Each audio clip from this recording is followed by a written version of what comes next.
Allah peduli segala persoalan yang kita hadapi, tak akan pernah dibiarkannya. Ku bergumul sendiri, sebab Allah mengerti. Mari kita pujikan Dia sama-sama. Ya, serahkan kita. Hanya perkara yang tak dapat ku mengerti, mengapakah harus terjadi di dalam kehidupan ini. Satu perkara yang ku simpan dalam hati, tiada sesuatu kan terjadi tanpa Allah peduli. Allah mengerti. Allah mengerti, Allah peduli segala persoalan yang kita hadapi, tak akan pernah dibiarkannya. Ku bergumul sendiri, sebab Allah mengerti. Allah mengerti. Sebab Allah mengerti. Sebab Allah mengerti. Sebab Allah mengerti.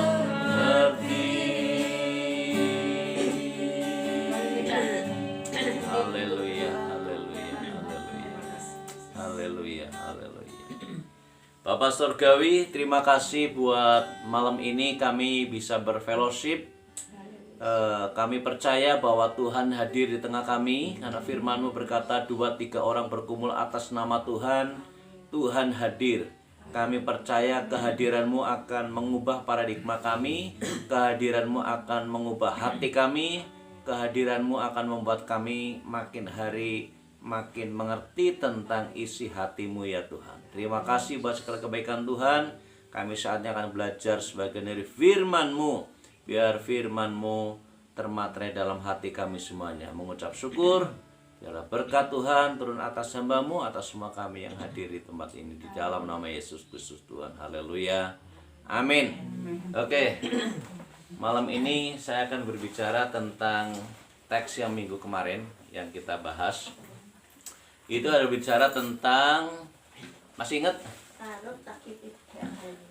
Larut tetapi tidak hanyut. Larut tetapi tidak hanyut. Nah, ayat yang dipakai kemarin adalah kitab Daniel ya, pasal yang pertama ayat yang ke-8. Di sini saya akan katakan begini saja, saya akan bacakan demikian bunyi firman Tuhan.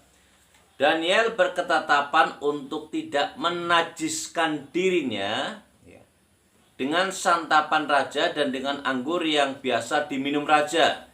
Dimintanyalah kepada pemimpin pegawai istana itu supaya ia tak usah menajiskan dirinya. Jadi ini Daniel ini adalah orang yang berkomitmen. Dia adalah orang yang punya pendirian yang teguh bahwa segala sesuatu yang berkaitan dengan Tuhan, maka dia akan kekeh berpegang di situ. Walaupun ada tawaran-tawaran termasuk untuk menikmati makanan raja, tapi dia tidak mau. Makanan raja yang di sini tafsirannya seringkali orang tafsirkan, beberapa tafsiran yang saya baca itu mengatakan bahwa kemungkinan besar bahwa Daniel tidak mau makan makanan yang dihidangkan raja atau santapan raja itu karena sudah dipersembahkan kepada berhala. Nah, saya punya pendapat yang berbeda kali ya. Bedanya saya mencoba untuk berpikir tentang Daniel. Daniel artinya Daniel itu kan orang Yahudi, ya. Dan salah satu prinsip dalam hukum Taurat itu adalah ada makanan-makanan yang diharamkan. Nanti bisa dibaca di dalam Imamat pasal 11. Ada binatang-binatang yang diharamkan, yang kemungkinan juga itu adalah binatang yang kemudian dipotong dagingnya dibawa kepada raja untuk disantap. Ya, pastinya dimasak begitu ya. Dimasak. Masakannya mungkin lezat, masakannya enak, tetapi Daniel ketika melihat itu kemungkinan bersyarat ini makanan-makanan yang tidak halal nih buat saya. Jadi aku tidak mau menajiskan dengan makanan-makanan yang tidak halal itu. Ya. Jadi dari sini maka kita jelas. Jadi prinsip apa yang dipegang oleh Daniel itu luar biasa. Jadi dia tidak mau bercampur aduk dengan orang-orang tertentu, dengan makanan-makanan tertentu yang sebenarnya kalau orang berkata ngikuti saja tradisinya kan nggak apa-apa ya, tapi dia tidak mau ngikut-ngikut yang seperti itu. Dia berpegang teguh pada prinsipnya bahwa saya tidak boleh menikmati makanan-makanan yang membuat saya jadi najis. Itu penting sekali, penting sekali. Ya, penting sekali. Lalu bagaimana dengan tema yang kita angkat kemarin kaitannya dengan apa? Larut Yo. tapi tidak. Larut tetapi tidak hanyut. Ya, larut ya. Larut tapi tidak hanyut. Saya ingat cerita dengan Alkitab. Saya mencoba membayangkan beberapa orang yang dalam Alkitab yang memang mempunyai lingkungan. Lingkungan, ya Daniel ini punya lingkungan. Sadrak, Mesak, dan Abednego itu ketika dia dibuang ke Babilonia, ya, dia pasti bercampur dengan banyak orang. Bahkan mungkin masalah makan juga bisa jadi. Kemudian masalah budaya, masalah penyembahan, itu pasti juga berbeda. Dan makanya ketika kita baca di dalam Daniel pasal 3 nanti ada namanya Sadrak, Mesak, dan Abednego harus dibuang ke peleburan apa? Api, ya. Karena apa? Karena salah satunya Sadrak, Mesak, dan Abednego itu tidak mau kompromi. Bahkan ketika ditawarkan kalau kamu menyembah patung yang aku buat ini, maka kamu bebas. Tapi tiga orang ini berkata, hendaklah Tuhan tahu, seandainya Allah kami akan menolong kami, pasti Dia akan menolong kami. Dan seandainya Allah kami yang kami percaya tidak menolong kami, tetap kami tidak akan menyembah dewa Tuhanku. Wah, itu prinsip yang luar biasa. Tidak mau kompromi dengan penyembahan-penyembahan berhala. Dia berpegang kepada Yahweh. Dia berpegang kepada Adonai, Allah yang dia percayai sebagai Allah Israel, Allah nenek moyang leluhurnya, dan itu yang dia pegang teguh. Dia bergaul tetapi dia tidak terpengaruh. Dia tidak larut, dia tidak hanyut di sana. Dan kemudian ikut-ikutan menjadi seperti orang-orang yang ada di Babilonia. Kemudian kita juga ingat di dalam perjanjian baru yang namanya, yang kita percayai itu sebagai Tuhan kita, yaitu Tuhan Yesus Kristus. Dia bergaul dengan banyak orang. Setuju ya? Bergaul dengan banyak orang. Tetapi dia juga memiliki prinsip. Dia bergaul dengan orang berdosa, tetapi Yesus sendiri tidak berbuat dosa. Sekeliling Yesus pada waktu itu, Alkitab berkata bahwa semua orang telah berbuat dosa dan mereka banyak melakukan perbuatan dosa. Yesus bergaul dengan orang Farisi, Yesus bergaul dengan orang ahli Taurat, Yesus bergaul dengan orang Saduki, Yesus juga bergaul dengan yang namanya apa nih? Orang-orang yang melakukan dosa-dosa yang lainnya. Tetapi Yesus itu tidak melakukan dosa. Dia bergaul, iya, sama dengan kita. Kita juga diminta untuk bergaul dengan sebanyak mungkin orang. Tetapi bagaimana caranya saudara dan saya tidak hanyut di sana? Ya.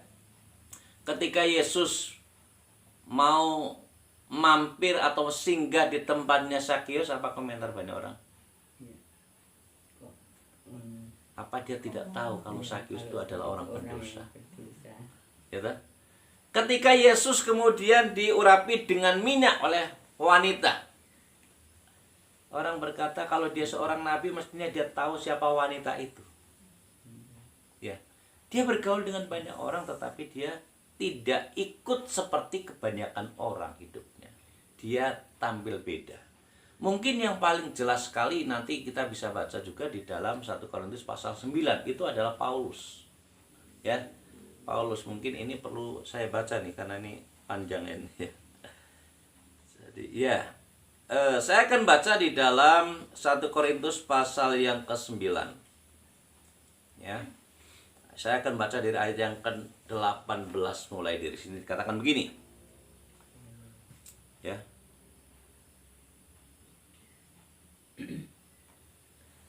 19 saja boleh ya, 19 boleh saja.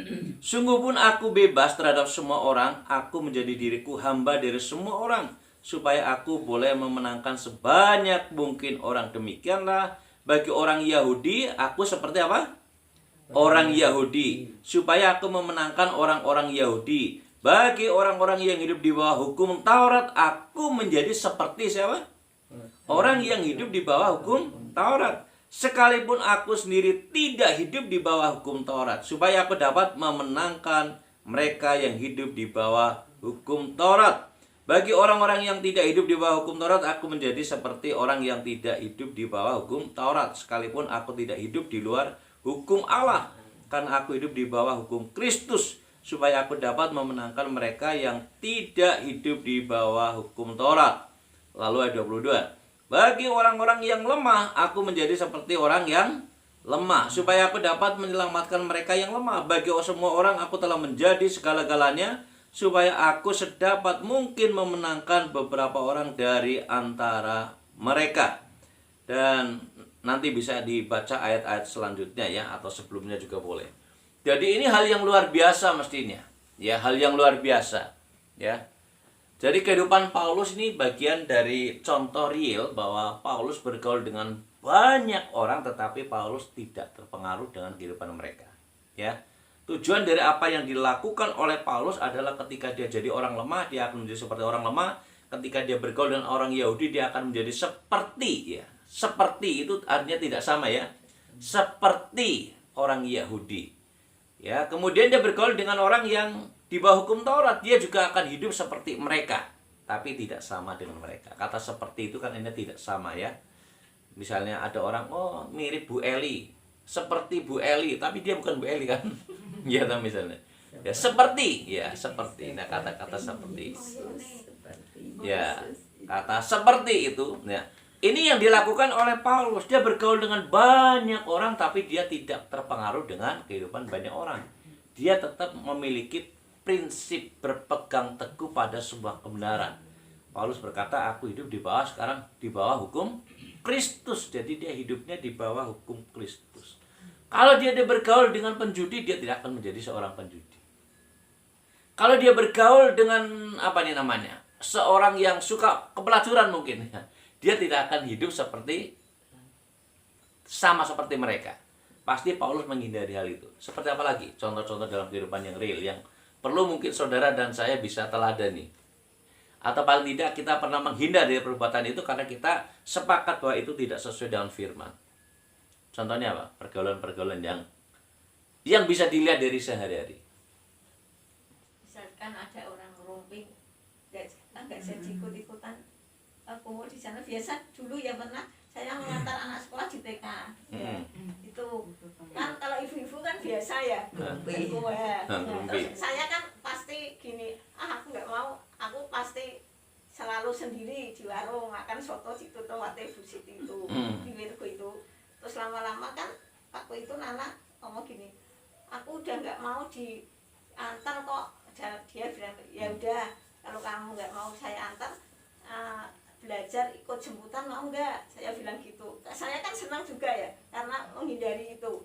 Ibu-ibu memang, saya sendiri kan kadang kalau ibu-ibu ngantar nawar, kadang walaupun satu kecap kan pasti ikut mengomentari. Itu kan juga saya hindar lah. Yeah. Nah, kalau ada pujian seperti Yesus, seperti Yesus, itu saja yang ku minta, itu bagaimana? Ya nggak apa-apa, itu seperti Yesus kan. Kita mau meneladani Yesus itu penting. Ya. Yesus kan sesuatu yang memang kita idolakan karena dia Tuhan kita. Dia tidak berbuat dosa. Jadi harapan, ya harapannya kan memang kita juga meneladani dia kan, ya teladani dia. Kalau ibu-ibu pas belanja gitu ya banyak juga Pak. Ya. Ya, contohnya perkataan ya. Perkataan itu juga seringkali kan kita bisa terpengaruh kalau ada orang ngomong kotor tiba-tiba kita ikut-ikutan kotor. Padahal kita, nah ini kita karena seringkali bergaul dengan orang yang suka berkata-kata kotor gitu. Lah, harapannya apa? Kita bergaul bisa, tapi kita tidak boleh ikut mengucapkan kata-kata yang kotor. Bergaul dengan mereka boleh nggak? Ya bergaul, tujuan apa? Supaya kita jadi berkat. Tapi kita tidak boleh sama seperti mereka. Nah, karena firman Tuhan berkata di dalam Efesus pasal 4 ayat 29, kalau kita berbicara sebaiknya, kita ini berbicara supaya orang yang mendengarnya itu beroleh kasih karunia. Gunakan kata-kata yang baik supaya mereka beroleh kasih karunia. Bahkan di dalam 1 Petrus pasal 4 ayat 11 kalau nggak salah di sana dikatakan kalau kamu berkata-kata, berkata-katalah seperti orang yang menyampaikan firman. Ya, ini tampilan yang beda. Kita bergaul dengan banyak orang, bergaul, tapi kita tidak terpengaruh, kita tidak hanyut di sana. Ya, kita larut, artinya larut itu artinya bersama-sama dengan mereka, tetapi kita tidak hanyut. Saya kira itu hal yang kelihatannya sederhana, tetapi tidak mudah dikerjakan. Tapi itu bukan berarti tidak bisa dikerjakan. Saya percaya setiap orang yang dipenuhi dengan Roh Kudus, dia berharap terus kepada pimpinan Roh Kudus, maka orang itu akan dimampukan melewati masa-masa yang seperti ini.